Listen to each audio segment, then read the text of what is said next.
Massachusetts का Plymouth शहर, जो अमेरिकी के इतिहास में समृद्ध है, इस भव्य कथा के लिए पृष्ठभूमि के रूप में कार्य करता है। अपने सुरमय आकर्षण और तीर्थयात्रियों के विरासत में गहरी जड़ों के लिए जाना जाता है। प्लायमाउथ परंपरा के माहौल में डूबा हुआ है। थैंक्सगिविंग के करीब आते ही समुदाय और इतिहास की ये भावना जीवित हो जाती है। परिवार इकट्ठा होते हैं और त्योहार का जश्न पूरे जोश में होता है। हालांकि इस रमणीय सेटिंग की सतह के नीचे इसके निवासियों के बीच तनाव पनपता रहता है। नायक शेरिफ एरिक दुख से भरा हुआ एक व्यक्ति है। 1 साल पहले एक दुखद ब्लैक फ्राइडे की घटना के दौरान अपनी पत्नी को खोने से वह भावनात्मक रूप से खोखला हो गया है। शेरिफ के रूप में उसकी भूमिका के लिए उसे नियंत्रण बनाए रखने की आवश्यकता होती है, लेकिन वह व्यक्तिगत राक्षसों और अपनी पत्नी की असामयिक मृत्यु के कारण उत्पन्न अकेलेपन से जूझ रहा है। एरिक एक बहुत ही दोषपूर्ण व्यक्ति है जो अपनी पत्नी की यादों से परेशान है और वो अपनी बेटी के साथ छुट्टियों को संवारने का प्रयास करता है। अपनी त्रस्ती के भार के बावजूद उसे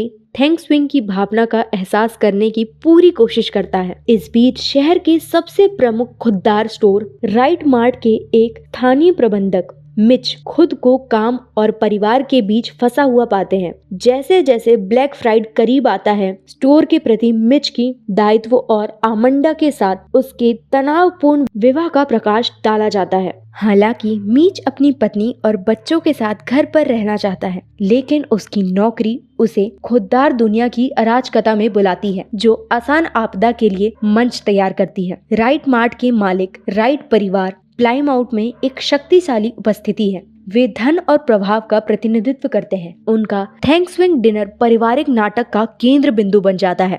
जेसिका राइट परिवार की बेटी अपने पिता थॉमस राइट के साथ अपने टूटे हुए रिश्ते सहित अपने आंतरिक संघर्षों से निपट रही है। वो अपने पिता की नई पत्नी कैथलीन से नाराज है और उनके बीच तनाव बढ़ता है, क्योंकि पारिवारिक डिनर गहरे संघर्षों के लिए मंच के रूप में कार्य करता है। राइट परिवार का थैंक्सगिविंग डिनर शांतिपूर्ण नहीं है। परिवार के मुखिया थॉमस राइट छुट्टी के व्यावसायिक पक्ष में लीन है। राइट मार्ट की सफलता पर उनका ध्यान वास्तविक पारिवारिक संबंध बनाने के लिए किसी भी प्रयास पर हावी हो जाता है। जेसिका अपने पिता की दामनकरी अपेक्षाओं और अपनी भावनात्मक जरूरतों के बीच फंसी हुई है। वो विशेष रूप से अपनी मां की मृत्यु के बाद परित्याग की भावना से जूझती है। वो अपने पिता से इतनी जल्दी दोबारा शादी करने और उनके ठंडे व्यवसाय प्रथम रवैये के लिए नाराज है। जेसिका और उसके पिता के बीच तनाव डिनर के दौरान चरम पर पहुंच जाता है, क्योंकि परिवार अपनी सच्ची भावनाओं को जबरन मुस्कुराहट और विनम्रता के पीछे छिपाने की कोशिश करता है।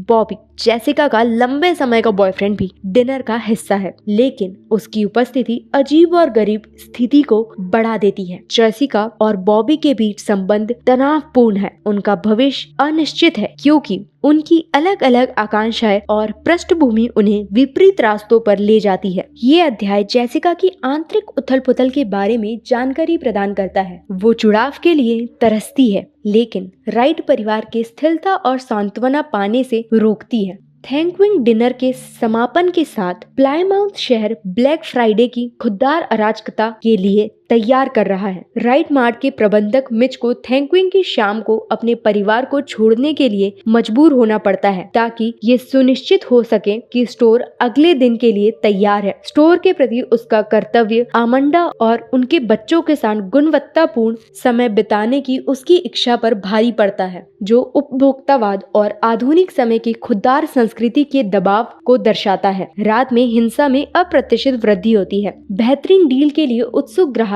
उन्माद में स्टोर में भागते हैं। माहौल लालच, हताशा और अनियंत्रित अराजकता का है। मिच खुद को अभूभित पाता है। स्टोर में कोलाहल को संभालने की कोशिश करता है। हिंसा तब चरम पर पहुंच जाती है जब भगदड़ मच जाती है, जिसमें कई ग्राहक और कर्मचारी घायल हो जाते हैं। इस अफरा तफरी में मिच की पत्नी अमंडा भीड़ का शिकार बन जाती है। उसे कुचलकर मार डालने का दृश्य मिच के जीवन में एक महत्वपूर्ण मोड़ है। उसकी मृत्यु इस बात का प्रतीक है कि उपभोक्ता संस्कृति का खौफ अनुभव बहुत दूर तक चला गया है और मिच हमेशा उस भयानक रात की छवियों से परेशान रहता है। उसकी हानि पर उसका दुख उसके अपराध बोध से और बढ़ जाता है। वो अपनी जिम्मेदारियों में इतना उलझा हुआ था कि उसे बचाने की हिम्मत नहीं जुटा पाया।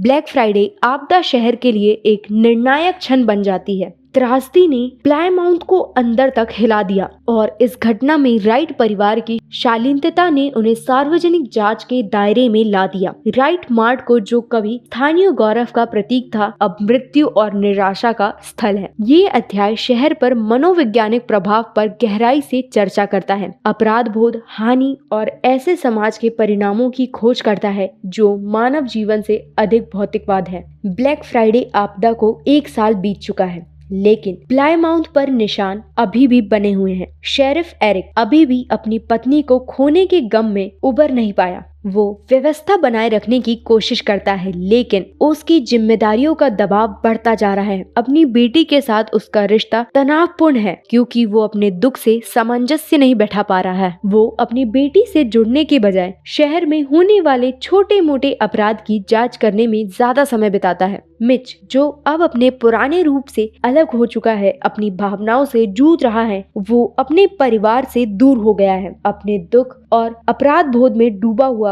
उसे अब छुट्टियां मनाने या सामुदायिक कार्यक्रमों में भाग लेने का कोई मतलब नहीं दिखता। इस बीच राइट परिवार भी टूट जाता है। जेसिका अपनी माँ को खोने और अपने परिवार की स्थिरता के टूटने से जूझ रही है। वो दुनिया में अपनी जगह और अपनी पहचान पर सवाल उठाने लगती है। बॉबी के साथ उसका तनावपूर्ण रिश्ता उसकी उलझन को और बढ़ा देता है। वो एक ऐसे शहर में अर्थ की तलाश कर रही है जो अपना रास्ता खो चुका है। थैंक्सगिविंग के करीब आते ही एक नया खतरा सामने आता है। एक हत्यारा जो जॉन कार्वर मास्क पहने हुए है, जो प्लायमाउथ के उपनिवेशिक अतीत से जुड़ा हुआ एक प्रतीक है। हत्यारे की हरकतें परेशान करने वाली है क्योंकि वो ब्लैक फ्राइडे आपदा से जुड़े व्यक्तियों को निशाना बनाते हैं। हत्याएं क्रूर है और हत्यारा उस दिन हुई हिंसा और लालच के लिए समुदाय को दंडित करता हुआ प्रतीत होता है। शेरिफ एरिक, जो पहले से ही अपने व्यक्तिगत राक्षसों से जूझ रहा है, एक नई जांच में फंस जाता है।